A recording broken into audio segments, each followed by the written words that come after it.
ഒന്നും വിളിച്ചു ചോദിച്ചിട്ടല്ല പീരീഡ്സ് നമ്മുടെ ജീവിതത്തിലേക്ക് കടന്നു വരുന്നത്. ഒരു പെൺകുട്ടിയുടെ ജീവിതത്തിൽ വിളിക്കപ്പെടാതെ ക്ഷണിക്കപ്പെടാതെ വരുന്ന ഒരു അതിഥിയാണ് പീരീഡ്സ് എന്ന് പറയുന്നത്. പിന്നെ അവളുടെ ജീവിതത്തിൻ്റെ തന്നെ ഭാഗമായി മാറും അത്.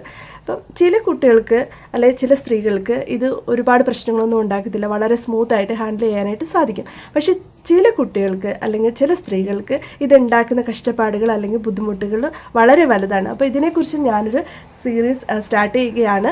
അപ്പോൾ അത് മുടങ്ങാതെ കാണാനായിട്ട് നിങ്ങൾ എന്താ ചെയ്യേണ്ടത്? താഴെയുള്ള റെഡ് കളറിലെ സബ്സ്ക്രൈബ് ബട്ടൺ ക്ലിക്ക് ചെയ്യുക. അപ്പോഴത്തേക്കും ഒരു ബെൽ ഐക്കൺ വരും, അതും ക്ലിക്ക് ചെയ്യുക. അപ്പോൾ ഞാൻ ഫ്യൂച്ചറിൽ വീഡിയോസൊക്കെ അപ്ലോഡ് ചെയ്യുമ്പോഴത്തേക്ക് നിങ്ങൾക്ക് നോട്ടിഫിക്കേഷൻ കിട്ടും.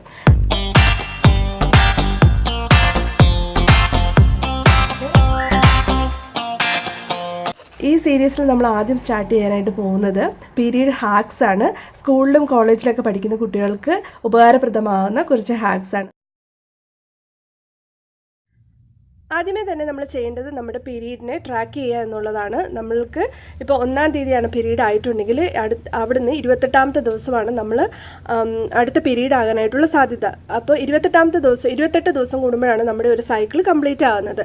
അപ്പം നമ്മൾ ആ ട്രാക്ക് ചെയ്ത് വെക്കുക. ഇപ്പം ഒരുപാട് മൊബൈൽ ആപ്പുകളൊക്കെ അവൈലബിൾ ആയിട്ടുണ്ട്, നമുക്ക് ഡൗൺലോഡ് ചെയ്തിട്ട് നമ്മുടെ പീരീഡ് ട്രാക്ക് ചെയ്യാൻ വേണ്ടിയിട്ട്. അല്ല എങ്കിൽ നിങ്ങൾക്ക് ഡയറിയിൽ എഴുതി വയ്ക്കുക, അല്ലെങ്കിൽ കലണ്ടറിൽ നമുക്ക് യൂസ് ചെയ്യാം. ഞാൻ ഓൾഡ് സ്കൂളാണ്, ഞാൻ കലണ്ടറാണ് യൂസ് ചെയ്യുന്നത്, അല്ലെങ്കിൽ ഞാൻ എൻ്റെ ഡയറിയിൽ എഴുതി വയ്ക്കും. അപ്പോൾ അതാണ് നമ്മൾ ആദ്യമായിട്ട് ചെയ്യേണ്ടത്. അടുത്തതായിട്ടുള്ളത് പാൻറ്റി ലൈനർ ആണ്. ഇത് വളരെ തിന്നായിട്ടുള്ളതാണ്, പാഡ് പോലെ തന്നെ ഇരിക്കും. ഇത് നമ്മുടെ അണ്ടീസിലേക്ക് ഒട്ടിച്ച് വയ്ക്കാം. പക്ഷേ പാഡിൻ്റെ അത്ര കട്ടിയോ നീളമോ ഒന്നും ഉണ്ടാകത്തില്ല. ഇതിൻ്റെ പ്രയോജനം എന്താണെന്ന് വെച്ചിട്ടുണ്ടെങ്കിൽ നമ്മൾ പീരീഡ് ആകും എന്ന് തോന്നുന്ന ദിവസങ്ങൾ നമുക്ക് പാഡിന് പകരം പാൻറ്റി ലൈനർ ഉപയോഗിക്കാം. ഭയങ്കര കംഫർട്ടബിൾ ആയിരിക്കും. നമുക്കറിയാം പാഡ് നമ്മൾ പീരീഡ് ആകുമ്പോൾ തന്നെ ഉപയോഗിച്ച് കഴിഞ്ഞിട്ടുണ്ടെങ്കിൽ നമുക്ക് ഭയങ്കര അൺകംഫർട്ടബിൾ ആണ്. അത് ഭയങ്കര നീളവും കട്ടിയൊക്കെ ഉള്ളത് കൊണ്ടിട്ട്. അപ്പോൾ ഈ വരുന്ന ആദ്യത്തെ ഫ്യൂ ഡ്രോപ്സ് ഓഫ് ബ്ലഡ് നമുക്ക് നമ്മുടെ അണ്ടീസിലൊന്നും ആകാതെ നമുക്ക് സൂക്ഷിക്കാനായിട്ട് പാൻറ്റി ലൈനർ കൊണ്ട് സാധിക്കും.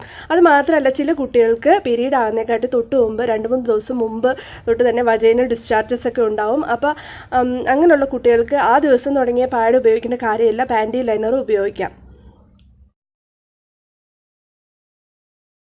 നമ്മൾ ഓൾറെഡി പീരീഡ് ട്രാക്ക് ചെയ്ത് വെച്ചിട്ടുണ്ടല്ലോ, ആ ദിവസങ്ങളിൽ നമ്മുടെ പീരീഡ് ആകാൻ സാധ്യതയുള്ള അടുത്തുള്ള ദിവസങ്ങളിൽ നമുക്ക് ഇതുപോലെ ഒരു പീരീഡ് ബാഗ് അല്ലെങ്കിൽ ഒരു പീരീഡ് കിറ്റ് നമുക്ക് തയ്യാറാക്കി വെക്കാം. നിങ്ങൾക്ക് ഇഷ്ടമുള്ള കളേഴ്സോ നിങ്ങളെ മോട്ടിവേറ്റ് ചെയ്യുന്ന കോഡ്സൊക്കെ ഉള്ള ബാഗുകളൊക്കെ നിങ്ങൾക്ക് ചൂസ് ചെയ്യാനായിട്ട് സാധിക്കും. അതിനകത്ത് ഞാൻ സാധാരണഗതിയിൽ എടുത്ത് വയ്ക്കുന്നത് ഞാൻ ഉപയോഗിക്കുന്ന പാഡുകൾ, പിന്നെ പാൻറ്റി ലൈനേഴ്സ്, പിന്നെ വേദനയ്ക്കുള്ള മെഡിസിൻ, അങ്ങനെയുള്ള സാധനങ്ങളൊക്കെയാണ്. നിങ്ങൾ എന്തൊക്കെയാണോ നിങ്ങളുടെ പീരീഡിൻ്റെ സമയത്ത് ഉപയോഗിക്കുന്നത് ആ സാധനങ്ങളെല്ലാം ഇതുപോലുള്ള ബാഗിനകത്ത് എടുത്ത് വയ്ക്കുക. എന്നിട്ട് നിങ്ങൾക്ക് സ്കൂൾ ബാഗിലോ കോളേജ് ബാഗിലൊക്കെ ഇട്ടിട്ട് നിങ്ങൾക്ക് കൊണ്ടുപോകാനായിട്ട് സാധിക്കും. അപ്പോൾ നിങ്ങൾക്ക് ആവശ്യമുള്ളതെല്ലാം ഒരു സിംഗിൾ ബാഗിനകത്തുണ്ട്. അതുകൊണ്ട് നിങ്ങൾക്ക് ആ ഒരു എമർജൻസി സമയത്ത് നിങ്ങൾക്കത് വളരെ ഉപകാരപ്രദമായിരിക്കും.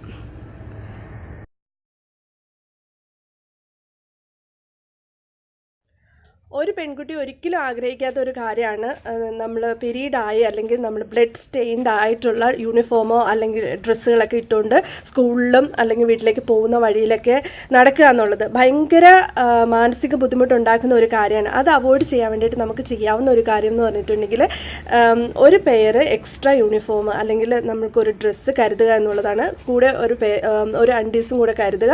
അപ്പോൾ എന്തെങ്കിലും കാരണം വെച്ചിട്ടുണ്ടെങ്കിൽ ഇത് ലീക്കായിട്ടുണ്ടെങ്കിൽ നമുക്ക് ആ ഡ്രസ്സ് ചേഞ്ച് ചെയ്തിട്ട് കംഫർട്ടബിൾ ആയിട്ട് വീട്ടിലേക്ക് പോകാനായിട്ട് സാധിക്കും.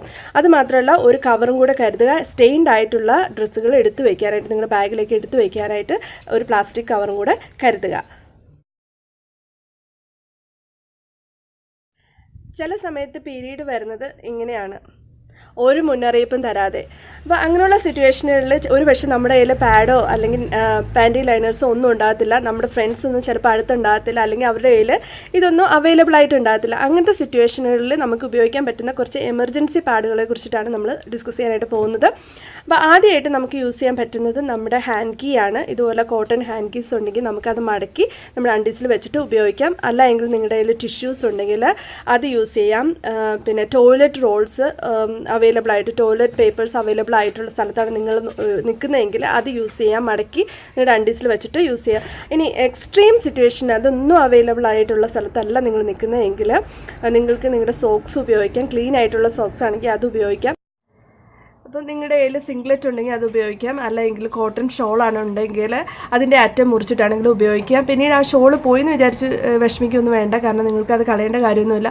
അതിന് കോൺട്രാസ്റ്റിംഗ് ആയിട്ടുള്ള കളേഴ്സ് അല്ലെങ്കിൽ അതിനകത്ത് തന്നെ ഉള്ള ഒരു കളറ് നിങ്ങൾക്ക് അതിൻ്റെ അടിയിൽ വച്ച് പിടിപ്പിക്കാനായിട്ട് സാധിക്കും. അപ്പോൾ നമ്മളത് വേസ്റ്റാക്കി ഒന്നും കളയുന്നില്ല. അപ്പോൾ ഇത്രയൊക്കെയാണ് ഇതിനെക്കുറിച്ചിട്ട് പറയാനായിട്ടുള്ളത്. അപ്പം എല്ലാവർക്കും ഈ വീഡിയോ ഇഷ്ടപ്പെട്ടു എന്ന് വിചാരിക്കുന്നു. ഇഷ്ടപ്പെട്ടുവെങ്കിൽ ലൈക്ക് ചെയ്യാനും കമൻറ്റ് ചെയ്യാനും ചാനൽ സബ്സ്ക്രൈബ് ചെയ്യാനും മറന്നുപോയത്. അടുത്ത ഒരു അടിപൊളി വീഡിയോ ആയിട്ട് നമുക്ക് വീണ്ടും കാണാം. ബൈ.